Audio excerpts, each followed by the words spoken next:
Oke, bismillahirrahmanirrahim. Assalamualaikum warahmatullahi wabarakatuh. Perkenalkan, kami dari kelompok 3, Pendidikan Ilmu Komputer kelas 3B, dengan anggota saya, Sipar Matiasi Andini, dengan NIM 2201912. Kemudian ada rekan saya, silakan kepada Askal untuk memperkenalkan diri. Baik, perkenalkan saya anggota kelompok 3 Askal Askia Alfiandri dengan NIM 2201752. Terima kasih kepada Askal. Selanjutnya kepada Nadila, silakan untuk memperkenalkan diri. Perkenalkan, saya Nadila Zahra dengan NIM 2209841, anggota dari kelompok 3 juga. Dikembalikan kepada Sipa. Oke, terima kasih karena seluruh anggota telah memperkenalkan diri masing-masing. Untuk itu, izinkan saya untuk memulai eh, kegiatan untuk mempresentasikan hasil mereview makalah metode numerik tentang yang berjudul Emotion Factor Recovery Algorithm for Digital Video Using Lagrange Interpolation. Untuk pemaparan pembagian tugas itu akan dipaparkan atau dijelaskan oleh Nadila. Kepada Nadila dipersilahkan.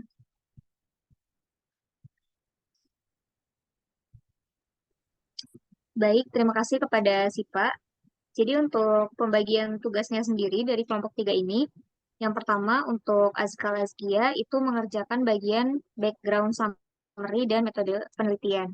Selanjutnya, oleh saya sendiri yaitu Nadila Azahra mengerjakan bagian hasil penelitian dan kesimpulannya. Dan yang terakhir itu untuk si Rahmatia Triandini mengerjakan bagian eksekutif summary dan limitasi dan rekomendasi. Sekian dari saya, dikembalikan kepada Sipa. Oke, baik. Terima kasih kepada Nadila Azahra yang telah memaparkan hasil, bukan, telah memaparkan pembagian tugas yang telah kita kerjakan gitu. Untuk selanjutnya, bag- eh, pembacaan identitas artikel yang akan dibacakan oleh Askal. Selain pembacaan identitas artikel, ada juga penjelasan latar belakang dan metode yang digunakan ya. Kepada Askal dipersilakan. Baik, terima kasih kepada Sipa atas waktunya. Selanjutnya saya akan menjelaskan atau memaparkan dari identitas tugas kita pada kali ini.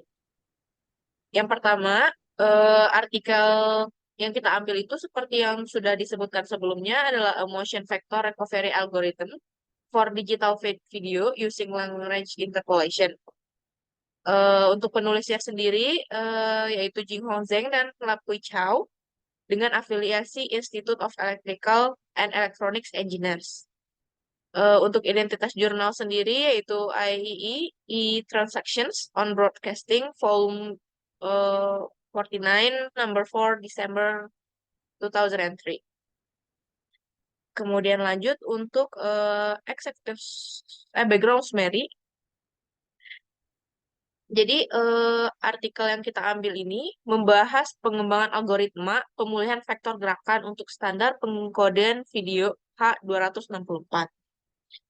Jadi untuk latar belakangnya sendiri kita bagi menjadi beberapa poin. Yang pertama adalah pernyataan masalah atau problem statement. Jadi di artikel ini memiliki pernyataan masalah, yaitu vektor gerakan yang hilang dalam video digital yang dapat menyebabkan penurunan kualitas visual pada video yang rusak. Kemudian untuk pertanyaan penelitiannya sendiri, itu adalah apakah dapat dikembangkan algoritma efisien untuk memulihkan permasalahan yang tadi gitu, yaitu vektor gerakan yang hilang dalam video digital yang dikode dengan standar H264. Nah, kemudian lanjut kepada background of the problem. Jadi, background of the problemnya itu sendiri mencakup suatu penjelasan tentang hal yang disebutkan sebelumnya, kemudian dampaknya apa gitu. Dampak vektor gerakan yang hilang terhadap kualitas visual video dengan standar tersebut. Lalu artikel ini memiliki alasan yang dicantumkan penulis mengapa penulis ingin mengatasi masalah tersebut. Jadi alasannya adalah karena faktor gerakan yang hilang itu dapat menyebabkan penurunan kualitas visual pada video yang dikode. Oleh karena itu, mereka memiliki tujuan untuk mengembangkan algoritma pemulihan vektor gerakan yang efisien untuk meningkatkan kualitas visual video yang rusak akibat vektor gerakan yang hilang. Kemudian, penulis sendiri, boleh ke bawah. Kemudian penulis sendiri mengusulkan algoritma pemulihan vektor gerakan yang efisien dengan menggunakan formula interpolasi Lagrange.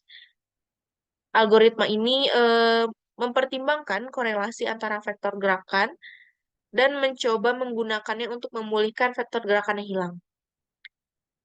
Eh, Penulis juga melakukan simulasi dengan mengubah suatu faktor kuantisasi untuk mengkodekan video pada bitrate yang berbeda dan membandingkan kinerja algoritma yang sudah diusulkan sebelumnya. Lalu, setelah penulis melakukan simulasi, maka penulis memiliki hasilnya. Jadi hasilnya itu menunjukkan bahwa algoritma yang diusulkan itu memang benar-benar efisien, dapat meningkatkan kualitas visual video. Algoritma ini dapat mencapai kualitas yang lebih baik dibanding metode penyembunyian kesalahan yang biasanya ada, seperti penggantian temporal dan pencocokan batas. Jadi dalam kesimpulan dari hasil simulasinya itu, penulis menyatakan bahwa algoritma pemulihan vektor gerakan berbasis interpolasi Lagrange sangat efektif dalam meningkatkan kualitas visual video yang menjadi latar belakang masalah di artikel ini. Kemudian saya akan lanjut kepada metode. Jadi metode yang digunakan adalah penggunaan algoritma berbasis interpolasi untuk mengembalikan vektor gerakan yang hilang. Jadi algoritma ini mempertimbangkan korelasi antar vektor gerakan yang telah disebutkan sebelumnya dan mencoba menggunakannya untuk memulihkan latar belakang masalah yang disebutkan tadi. Jadi algoritma yang diusulkan atau metode yang diusulkan itu memiliki biaya komputasi yang lebih rendah dibandingkan metode pencocokan batas yang memang bisa dilakukan juga, sehingga lebih cocok untuk transmisi video real time. Oke, mungkin sekian untuk metode. Saya kembalikan lagi kepada Syifa. Baik, terima kasih kepada Askal yang telah memaparkan atau menjelaskan tentang identitas artikel, latar belakang artikel, dan metode yang digunakan. Untuk selanjutnya, akan ada hasil penelitian yang akan dipaparkan oleh Nadila. Kepada Nadila, dipersilahkan. Baik, terima kasih atas waktunya. Mungkin langsung saja. Untuk hasil penelitiannya sendiri, artikel ini membahas mengenai algoritma motion factor untuk video digital menggunakan kode H264. Jadi pada algoritma ini menggunakan rumus Lagrange interpolasi untuk memperoleh gerakan yang hilang. Lalu dalam H264 ini, dalam kode H264 ini, sebuah blok makro dapat dibagi menjadi berbagai bentuk blok untuk estimasi gerakan.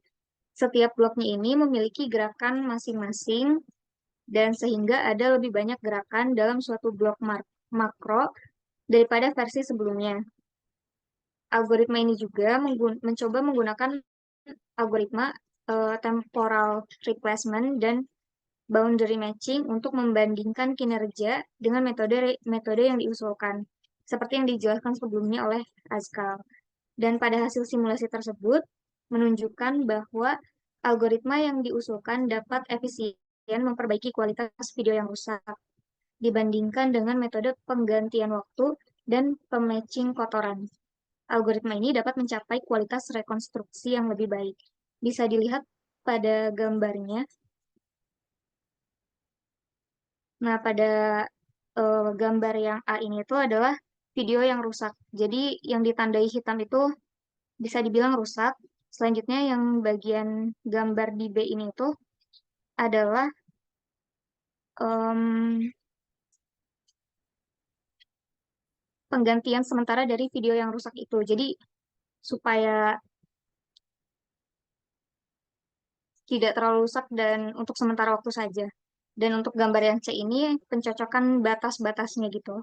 Dan yang terakhir itu gambar yang D ini metode yang diusulkan. Gambar yang hasil dari metode yang diusulkan tadi. Sekian dikembalikan kepada Siva.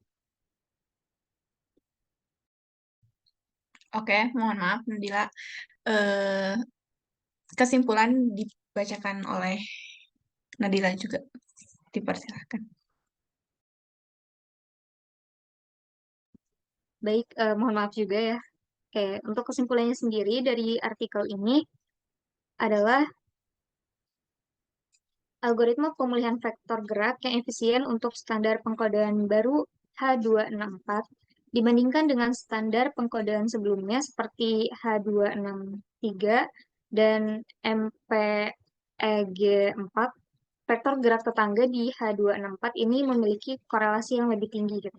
Dengan memanfaatkan sifat H264 ini, penulis atau autor dapat menggunakan vektor gerak yang berdekatan dengan vektor gerak yang hilang untuk membentuk polinomial yang dapat mencerminkan kecenderungan gerak dari vektor gerak tetangganya. Jadi seperti menyesuaikan. Dan parameter dalam polinomial ini dapat dihitung dengan interpolasi Lagrange. Selanjutnya, berdasarkan polinomial yang terbentuk tersebut, vektor gerak yang hilang dapat diperkirakan. Dan hasil simulasi menunjukkan bahwa pendekatan yang diusulkan dapat secara efisien meningkatkan kualitas video yang rusak. Sekian kesimpulannya, dikembalikan ke Sipa. Oke, baik. Terima kasih kepada Nadila yang telah memaparkan hasil dan kesimpulan yang telah diselesaikan ya dalam makalah ini. Oke, untuk selanjutnya akan ada pemaparan perbandingan dari artikel serupa yang akan dijelaskan oleh saya. Baik, saya mencari atau menemukan artikel yang serupa dengan judul Efficient Motion Vector Recovery Algorithm for Edge to 64 based on a polynomial model dengan penulis yang sama. Dengan perbedaan kalau yang artikel yang sebelumnya yang kita review itu memberikan rincian teknis dan matematis yang lebih mendalam tentang algoritma pemulihan vektor gerak, mungkin menyajikan informasi, implementasi, dan analisis eksperimental yang lebih terperinci. Sedangkan dari artikel Efficient Motion itu lebih menyoroti efisien algoritma yang diusulkan, mungkin dengan fokus pada hasil kinerja atau perbandingan dengan metode pemulihan vektor gerak lainnya, dan memberikan konteks lebih luas tentang kontribusi algoritma terhadap standar pengkodean H.264. Mungkin itu saja yang dapat saya paparkan. Baik, ada tambahan dari anggota yang lain? Dari saya cukup. Oke, mungkin dari Nadila juga cukup. Maka dari itu, saya tutup ya. Terima kasih kepada teman-teman yang telah bersedia menyempatkan waktunya untuk membuat video ini dan terima kasih. Wassalamualaikum warahmatullahi wabarakatuh.